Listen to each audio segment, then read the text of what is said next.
टाटा। टाटा केवल एक business group नहीं है, देश का भरोसा का नाम है। और आज हम टाटा ग्रुप की अमेजिंग जर्नी को ही शुरू से जानेंगे। दरअसल ये सिर्फ एक प्राइवेट कंपनी की कहानी नहीं है, बल्कि 200 साल की एक ऐसी लेगेसी की कहानी है जिसने इंडिया बिजनेस का चेहरा ही बदल दिया। टाटा ग्रुप ने देश को वो सब कुछ दिया जिसकी देश को ज़रूरत थी। देश का पहला steel plant, luxury hotel, hydro power plant, पहले एयरलाइंस, पहले कैंसर हॉस्पिटल्स। और दोस्तों, कहानी की शुरुआत होती है आज़ादी से लगभग 100 साल पहले, जब गुजरात के नवसारी में एक पारसी परिवार रहता था। निसार भांजी टाटा और उनके वाइफ जीवन जी अपने गांव से मुंबई जाकर कॉटन ट्रेडिंग का बिजनेस करते थे। सन 1839 में जब उनके इकलौते बेटे जमशेद जी का टाटा का जन्म हुआ तो उनकी परवरिश और पढ़ाई पर भी उन्होंने काफ़ी ध्यान दिया। वैसे तो जमशेद जी का बचपन नवसारी में ही गुजरा, लेकिन 14 साल की उम्र में वह मुंबई आकर अपने पिता के बिजनेस में हेल्प करने लगे। एल्फिंस्टोन कॉलेज से ग्रेजुएशन करते समय केवल 16 साल की उम्र में ही उनकी शादी हो गई, वो भी हीराबाई से, क्योंकि चाइल्ड मैरिज उस समय एक आम बात हुआ करती थी। सन 1858 में जब जमशेद 19 साल के थे, हमारा देश अंग्रेजों का गुलाम था। उसी समय अमेरिका कॉटन का सबसे बड़ा प्रोड्यूसर देश था और अंग्रेज ज़्यादातर कॉटन अमेरिका से ही इंपोर्ट किया करते थे। लेकिन इस दौरान अमेरिका में सिविल वॉर शुरू हो गई और वहाँ से कॉटन की सप्लाई बंद हो गई, जिसका असर यह हुआ कि इंडिया में कपास की डिमांड कई गुना बढ़ गई और जमशेद जी अपने पिता के साथ कॉटन ट्रेडिंग के बिजनेस में पूरी तरीके से उतर चुके थे। पिता बिजनेस में नई टेक्नोलॉजी को काफ़ी ज़रूरत मानते थे, इसलिए टेक्सटाइल इंडस्ट्री को समझने के लिए जमशेद जी को दुनिया के कई अलग अलग देश में भेजा करते थे। और जिसका नतीजा यह हुआ कि जमशेद जी ने यूरोप, जापान, चीन और यूनाइटेड स्टेट्स में भी अपने ब्रांचेस शुरू किए। लेकिन गौर करने वाली बात यह थी कि अभी भी हवाई जहाज़ और टेलीफोन की शुरुआत नहीं हुई थी। और जब एक बार जमशेद जी बिजनेस एक्सपेंशन के सिलसिले में हांगकांग के दौरे पर थे, उन्हें महसूस हुआ दुनिया हमसे काफ़ी आगे है और देश को अगर दुनिया की बराबरी करनी है तो इंफ्रास्ट्रक्चर, एजुकेशन, टेक्नोलॉजी, एम्प्लॉयमेंट पर हमें काफ़ी ध्यान देना होगा। जमशेद जी एक देशभक्त थे।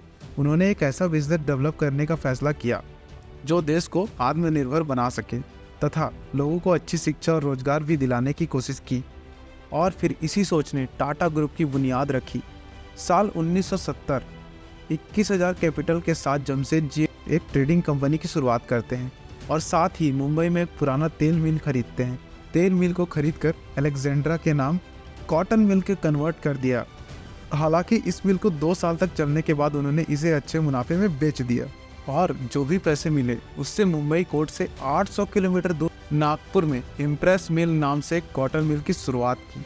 और उनकी इस चौंकाने वाले फैसले का सबने मजाक उड़ाया, क्योंकि अगर देखा जाए तो उनका पूरा बिजनेस ही एक्सपोर्ट पर निर्भर था और मुंबई एयरपोर्ट से 800 किलोमीटर दूर मिल लगाना किसी के समझ में नहीं आया। लेकिन जमशेद जी ने यह फैसला दुनिया घूमकर अपने एक्सपीरियंस के आधार पर लिया था। दरअसल नागपुर में कॉटन प्रोडक्शन होता था, सस्ते में लेबर मौजूद थे और ट्रेन से मुंबई एयरपोर्ट की कनेक्टिविटी बहुत आसान थी, काफ़ी अच्छी थी। और इसका फ़ायदा ये हुआ कि सैकड़ों लोगों को रोज़गार मिला और टाटा ग्रुप फेमस होने लगा। और हाँ, एक तरफ जहाँ अंग्रेजी हुकूमत हम भारतीयों को नौकर समझती थी और हमारे मजदूर दिन रात जानवरों की तरह काम करते थे, वहीं जमशेद जी ने एम्प्लॉयज़ वेलफेयर के बड़े में सोचना शुरू किया और इम्प्रेस मिल कर्मचारी के लिए भविष्य निधि यानी कि प्रोविडेंट फंड की शुरुआत की। यहाँ तक कि फैक्ट्री की कंडीशन को सुधारने के लिए नौकरी का समय 8 घंटा कर दिया गया, सुरक्षा का उपकरण लगाया गया और बिना सैलरी कटौती के छुट्टियों की शुरुआत भी की गई। जमशेद जी ने किया था। दोस्तों, जमशेद जी के पास ऐसा दिमाग था जिनके बिना या जिसके बिना देश की तरक्की पॉसिबल ही नहीं थी। और उनका वो सपना था एक आयरन और स्टील कंपनी का स्थापना करना, देश की इंफ्रास्ट्रक्चर को मजबूत हो सके ऐसा एक वर्ल्ड क्लास होटल की शुरुआत करें, क्योंकि उन दिनों इंडियन को यूरोपियन होटल में एंट्री नहीं मिलती थी। और एक वर्ल्ड क्लास एजुकेशन इंस्टीट्यूट और एक हाइड्रो इलेक्ट्रिक पावर प्लांट जिससे हमारी इंडस्ट्रीज़ का तेज़ी से विकास हो। और इनके इस ड्रीम को पूरा करने के लिए दोनों बेटे दरवा जी टाटा और सर रतन जी टाटा पूरे जी जान से उनके साथ लगे थे। लेकिन दोस्तों, आपकी जानकारी के लिए बता दूं, हमारे रतन टाटा सर के ग्रैंडफादर का नाम भी सर रतन टाटा ही था। साल 2003 में जमशेद जी का एक सपना हकीकत में तब्दील हुआ जब मुंबई के कोलाबा तट पर ताजमहल होटल खोल लिया गया। देश का ये पहला ऐसा होटल था, इलेक्ट्रिसिटी थी। हालांकि बाकी बचे 3 सपनों के भी वो काफ़ी करीब थे, लेकिन अनफॉर्चुनेटली साल 1904 में जर्मनी में उनकी डेथ हो गई।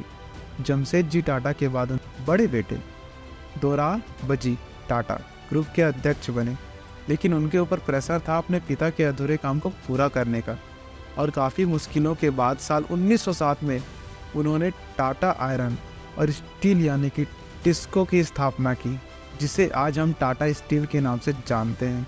और आपको जानकर हैरानी होगी कि आज का जमशेदपुर, जिसे हम टाटा नगर के नाम से भी जानते हैं, उसे टिस्को अप्लायंस के लिए साक्षी सिटी के नाम से दोराब जी ने ही बसाया था। दोस्तों, अब समय आ गया है कि उन 2 सपनों को भी पूरा किया जाए। सन 1911 में टाटा पावर की नींव रखकर पूरा कर दिया।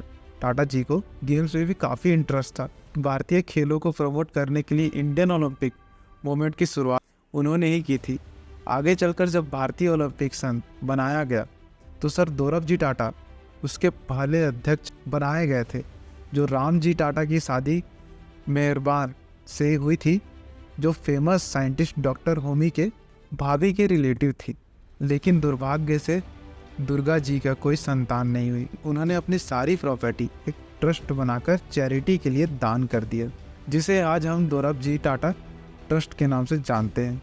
उनकी वाइफ मेहर भाई की कैंसर से मौत हुई, जिसके बाद दोरबजी ने स्पेशली कैंसर में रिसर्च के लिए लेडी टाटा मेमोरियल ट्रस्ट भी शुरू किया, और 1 साल के भीतर ही 1932 में उनकी भी डेथ हो गई। टाटा ट्रस्ट ने डॉक्टर बाबा एटॉमिक रिसर्च प्रोग्राम को भी काफ़ी सपोर्ट किया था, और आज इंडिया के सभी वर्ल्ड क्लास टेक्निकल इंस्टीट्यूट को एस्टेब्लिश करने और उनके प्रमोशन में इस ट्रस्ट का मेजर रोल है। छोटे भाई सर रतन टाटा का बिजनेस से ज़्यादा सोशल एक्टिविस्ट में इंटरेस्ट था, और उन्होंने देश की आज़ादी के लिए गोपाल कृष्ण गोखले और महात्मा गांधी की भी आर्थिक रूप से मदद की थी।